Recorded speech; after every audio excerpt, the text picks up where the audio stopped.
Good morning, parents and students. This is for my science classes. We just finished doing our second formal lab. This one was on static electricity. This weekend, they have to write the lab up on a worksheet that I gave them, which is also in their materials folder. If they can't find it or if they mess it up and they need another one, they can always print one out from their materials folder. It's in there. Um, their notebook, so you know, should look like this. I write in block letters because my handwriting is not that great, but such is life. A lot of students' handwritings aren't that great, so I would hope that they would take a little more time and effort to write them carefully so I can read them. I told them if I can't read them, I can't grade them. And this is how this will go through, as you know, high school and college too. If the teacher, professor can't read your work, they can't grade it. So take a look at their notebook because they should have all of this in here. It took me about half an hour to do this. They have 2 full days to get all this information done. The first day, what they're going to be doing is they're going to be writing up the problem, the hypothesis, the materials. Then they're going to be going into procedure, and they write up the procedure. The next day, what they're going to be doing is they're going to be actually running the lab. And so when they run the lab, they're going to be collecting data. The box is already there. So you'll see this data table is already on the worksheet. And as we go down, the graph is already there too. I wrote them here, but they're already on the paper. So let's start at the beginning. So this is what your sons or daughters' notebook should look like. Again, being a little older, being a little more organized, it probably looks a little neater. But there are some students who are neater than me. So let's take a look. We'll start at the beginning. So they have the first day to write a hypothesis, and the hypothesis really moves along pretty quickly. It should take no more than about 10 or 15 minutes once they're shown the materials. And our labs are devised in the experimental design format. Experimental design is one of the newest things that is out in all schools, and this is how they do the labs now, where they'll give you materials and you will develop your own hypothesis, procedure, and experiment on how to come to some solution of whatever the prompt is.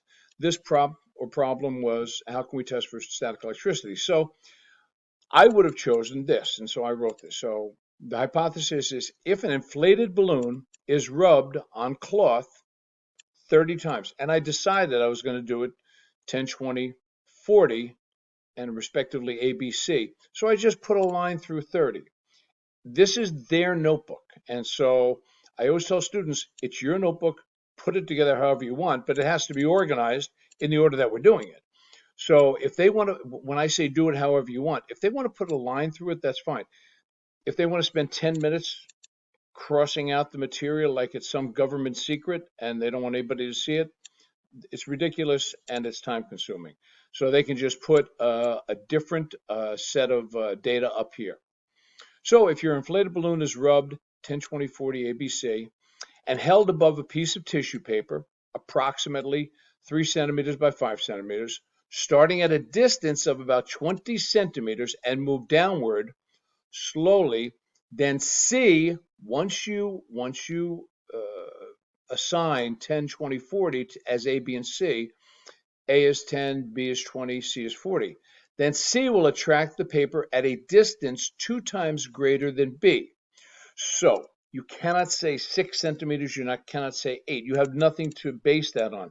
But you can say, given that 20 is twice as many rubs as 40, you can say that C is going to attract the paper at a distance 2 times greater than B, and that B will attract the paper at a distance 2 times greater than A. B is 2 times greater than A. Because increased rubbing produces or yields increased friction, produces or yields increased static electricity. I taught the students that this is how they should be. This is one method how they should be writing this. They should also be using shorthand like this: 2 times greater than B, 3 times greater than C, whatever they're going to be doing. So they don't have to waste time writing, and it's easy to read for them and for a teacher. So since C will be rubbed the most 40 times, then it will attract the paper from a farther distance. This is their hypothesis. Anybody should be able to do this now. So come down, they're going to do their materials. So they are going to have their materials in a list format, either bulleted, numbered, or lettered. Typically I did not bullet them here, but they should be bulleted. It's not critical. As long as they're in a list, that's the most important part. And they have to be specifically identified. So coming down to their procedure, the procedure, it's critically important that when they're in a group, they're really focusing on working together. So right now, a lot of talking is going on and not much work is getting done. And they're scrambling at the end of class. They have to have constructive, meaningful conversations. Too much playing around is going on. Procedure, step 1. Rub inflated balloon 40 times. Hold it above tissue, paper, and move downward. Number 2, measure the distance the balloon attracts the paper. So as soon as it attracts, and that could be whatever, as soon as it lifts it up, as soon as it pulls the paper up to the balloon, whatever the group decides on attracts, they can define that. Repeat 2 more times or trials. So they're going to have, for this, they're going to have 3 trials for this 40 times of the rubbing.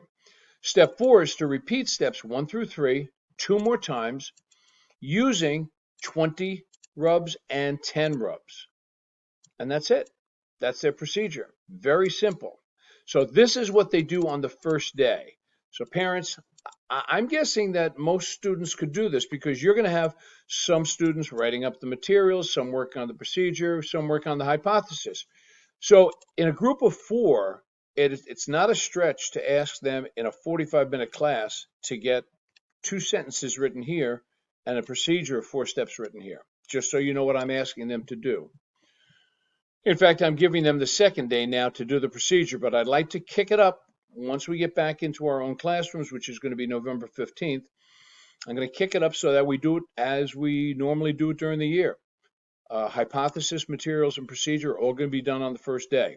Second day, they're going to do the lab. When they do the lab, they are going to collect the data. I gave them, you should look in their notebook, I gave them several means of collecting data and organizing it in their data table. They could just write it down. They don't have to put it in a table when they're collecting it. They can just write it down. First trial, 10x, 1, 2, 1. Second trial, 20x, 4, 5, 5. Write it down. Put it in a data table later, but just get the information down. So you want to finish the lab relatively quickly. Okay, and then you're going to get the averages. Then what you're going to do is you are going to put it into a graph. And in the graph, you're going to indicate what your x-axis is, which is your independent variable, and your y, which is your dependent variable. In this case, the number of rubs times we rubbed the balloon was our x-axis or independent variable, and the y-axis was the distance of attraction. At what point did the balloon grab?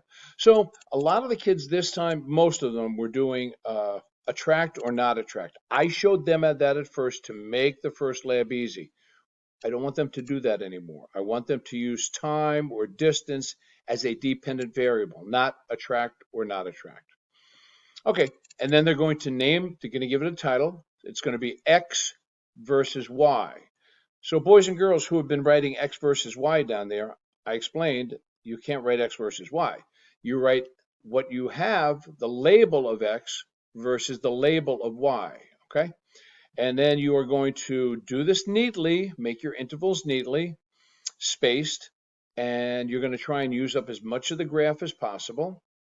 And you're going to make your intervals down here as clearly and evenly spaced as possible. And then you can put a trend up here, how you're trending. So let's go back to, once you have your information done, you can see that with your 40x, it was much more than the 20 or 10. But our hypothesis said that this was going to be twice as much as this, and this was going to be twice as much as this. Obviously, that did not happen. So our data does not support our hypothesis. So let's go to our conclusion. And this is the big moment we've been waiting for. So on your conclusion, you're going to start out by saying, Did the data support the hypothesis?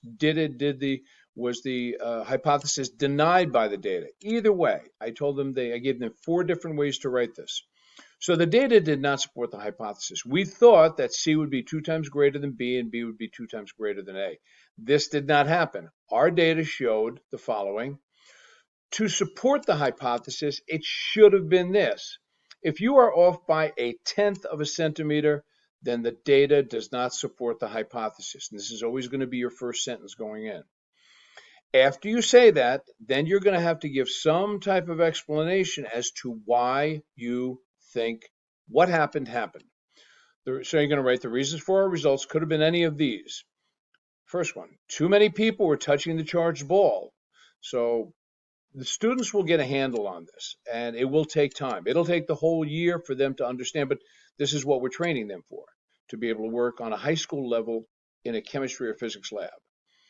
Some rubs were fast, some were slow. They're going to know that it has to be equal if you're going to be treating your independent variables the same. Some people in the group are playing around. Parents, I'm telling you, there's way too much playing around going on. And so if you hear that I'm very strict in the class or I'm a meanie, that might be right, because we can't be playing around. Because when they go into high school and they're working in a chemistry lab and they're working with strong acids and bases, or a physics lab, when they're working with things that can hurt them, you don't want to be playing around. And we're trying to get them ready now. Number of rubs were not counted accurately. So sometimes when you're doing this and you're talking to your friends and you're rubbing it on the sweater, you may not count, and this happened. Some people were playing volleyball with the balloons. That was a lot of fun. The balloon broke, which is fine if it broke to no fault of your own and you explained it in the conclusion. Experiments fail. And so when things go wrong, so drastically wrong that you think it's bad, just continue. Just do your lab, follow your procedure. If the balloon is broken, stop the lab, write it up. We were too busy watching the paper get picked up, and so we had to redo trials. If you are missing data, then you are not doing the lab correctly. There's no testing the lab, testing rubs, seeing how the paper, we know the balloon is going to pick up the paper. You shouldn't be testing it. The testing is for the experiment. So in the future, we should be more serious during labs. Okay, so parents, this is what we're going to be doing this year. We're going to be writing these labs. They're going to be learning about different things. We're going to be doing content. I'm going to be teaching more in the class. We're going to be doing labs. So I want you to know that this is critically important. This is due Monday, Tuesday for 632.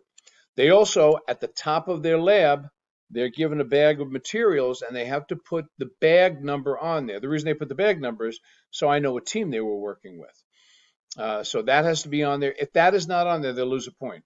If their name is not fully on there, they lose a point. If it's late, if they're doing it in class Monday morning, it's late.